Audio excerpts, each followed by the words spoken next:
Japan dropped one bomb on Hiroshima and destroyed its usefulness to the enemy. It is an atomic bomb. It is a harnessing of the basic power of the universe. If they do not now accept our terms, they may expect a rain of ruin from the air, the like of which has never been seen on this earth. It is an awful responsibility which has come to us. We thank God that it has come to us instead of to our enemies, and we pray that He may guide us to use it in His ways and for His purposes. And it came as a shock to me because, firstly, I still have a faint hope that perhaps the whole thing wouldn't work, after all, it was only based on calculations.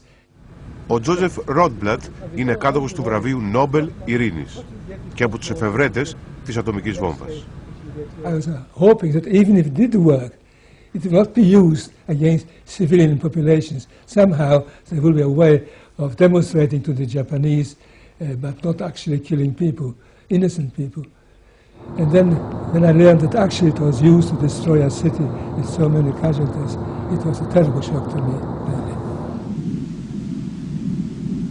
Η Ιαπωνία ήταν έτοιμη να συνδικολογήσει. Όμως ο Αμερικανός πρόεδρος Χάρι Τρούμαν ήθελε να κάνει επίδειξη δύναμης στη Σοβιετική Ένωση. Ο πιλότος του Ινόλα Γκέι, του αεροσκάφους που έριξε την ατομική βόμβα, αποκάλυψε αργότερα ότι υπήρχε και άλλος σοβαρός λόγος. The group had been told to select some targets in Japan that had not been bombed. In other words, they wanted virgin targets. And the reason behind it, even though not given to the group at that time, the reason behind it was that they wanted to be able to make bomb blast studies or bomb damage studies on virgin targets once the bombs were used. They offered such a, well, you could almost say a classroom experiment as far as being able to determine later the bomb damage.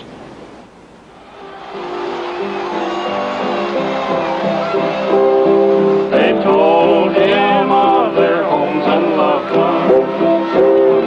They told him that they'd like to be there. I believe the bomb that struck Hiroshima was the answer to that fighting boy's prayer.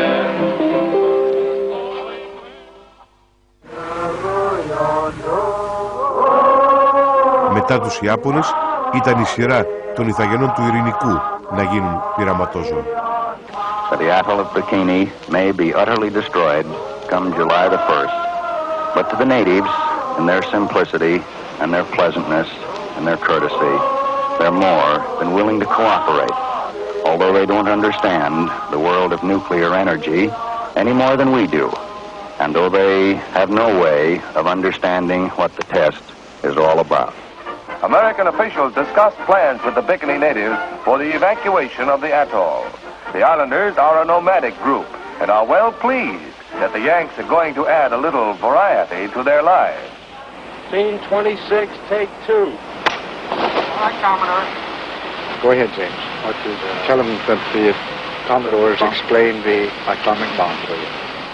Will you tell them that the United States government now wants to turn this great destructive force into something good for mankind, and that this experiments here at Bikini are the first step in that direction.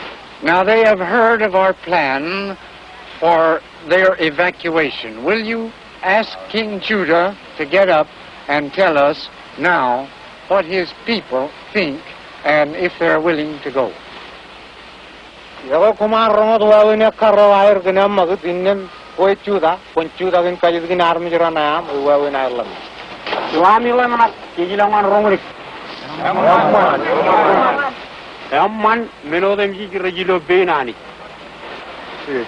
Everything good, and they're willing to go, and everything in God's hands.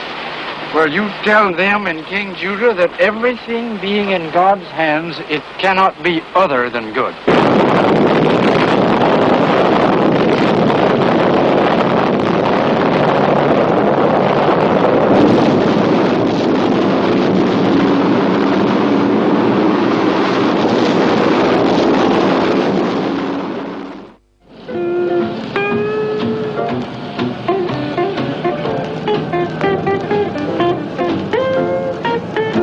Μετά τους Ιάπωνες και τους Ιθαγενείς ήταν η σειρά των Αμερικανών, πολιτών και στρατιωτών. Τα επόμενα χρόνια οι πυρηνικές δοκιμές συνεχίστηκαν στη Νεβάδα. Δίπλα ήταν μια μικρή πόλη, το Σεντ Τζόρτζ. If you were driving from Los Angeles to Salt Lake City on US Highway 91, you'd pass through St. George, Utah, just a short way from the Nevada test site 140 miles to the west. Στο Σεντ Τζόρτζ κατοικούσε με τους γονείς του ο Ντένις Νέλσον. St. George was 120 miles downwind of the test site, but it was in this arc of predicted fallout pattern. Predicted because that's where they directed it as best they could. There were people in my town who would go out on the West Mountain, which was the highest mountain facing the west, and they would go out there early in the morning when a test was announced, and they would actually watch the test. You are here to participate in an atomic maneuver. This is not a haphazard maneuver.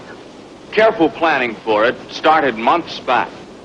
Watched from a safe distance, this explosion is one of the most beautiful sights ever seen by man. You're probably saying, so it's beautiful. What makes it so dangerous? Basically, there are only three things to think about. Blast, heat, and radiation.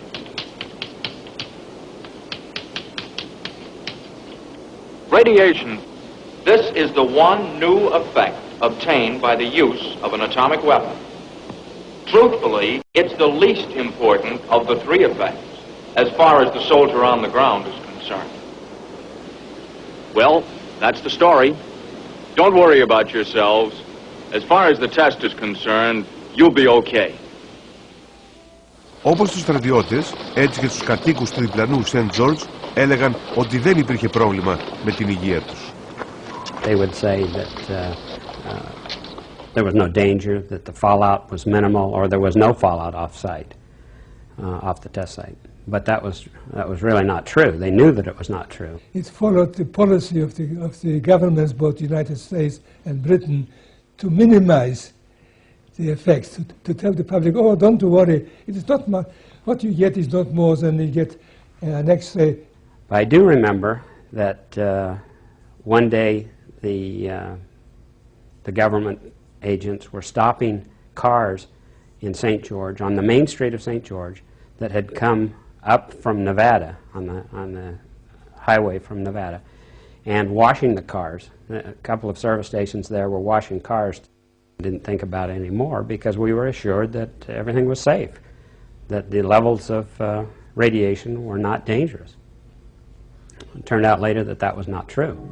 5, 4, 3, 2, 1.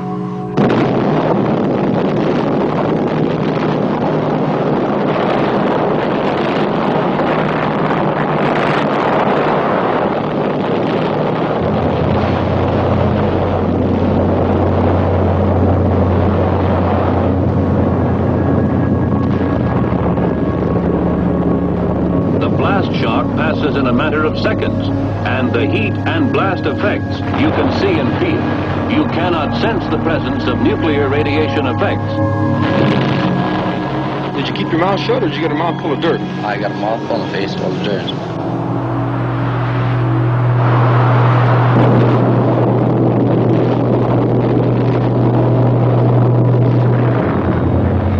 Very young, did you wear any type of protective clothing, or just what did you wear? No, just regular GI white clothes.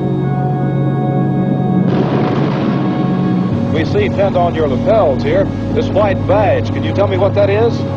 That's a FIM badge to determine, protect the amount of radiation you've received in the area.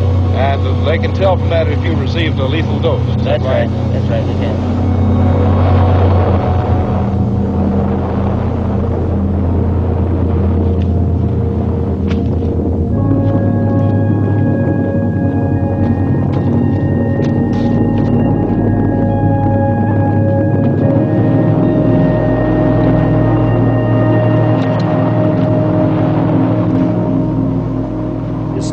So much radiation that the Geiger counters all went off scale.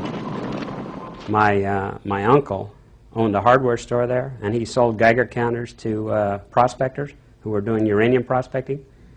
Well, a lot of people went out and staked claims all over southern Utah thinking they had found uranium when all they had found was fallout hotspots.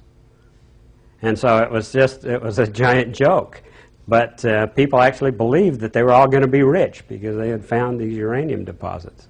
Ladies and gentlemen, we interrupt this program to bring you important news. Word has just been received from the Atomic Energy Commission that due to a change in wind direction, the residue from this morning's atomic detonation is drifting in the direction of St. George. It is suggested that everyone remain indoors for 1 hour or until further notice. There is no danger. This is simply routine Atomic Energy Commission safety procedure.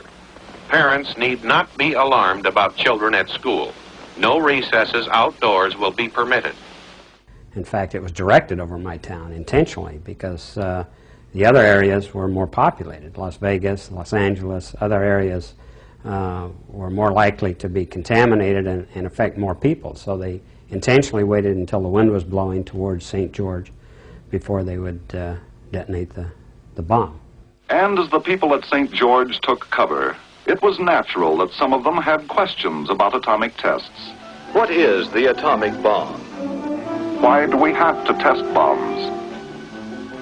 How little an amount of radiation will cause how many mutations? They even put badges on the people in St. George to see how much radiation they received. The radiation badges, the ones that measure gamma radiation, and I guess later on they could also measure beta radiation. They had a window in there to measure beta. But yes, and they told people that this was for their protection, but it wasn't that at all. They were measuring shielding factors and exposure factors so that they could calculate what the worst case scenario would be in a war game scenario. And then later on they came in and actually tested the children. They looked at their eyes, their teeth, their thyroids, and basically used us as guinea pigs. So yeah, St. George was a giant outdoor experiment in radiation biology. It's a drink that you don't pour. Now when you take one sip, you won't need any more. As small as a beetle, or big as a whale. Boom, atomic cocktail. These are obituaries of my 3 family members who have died. This is my father, who died of lung cancer. My father was a non-smoker, so this seemed very strange that he should die of lung cancer. My mother was only 47 years old.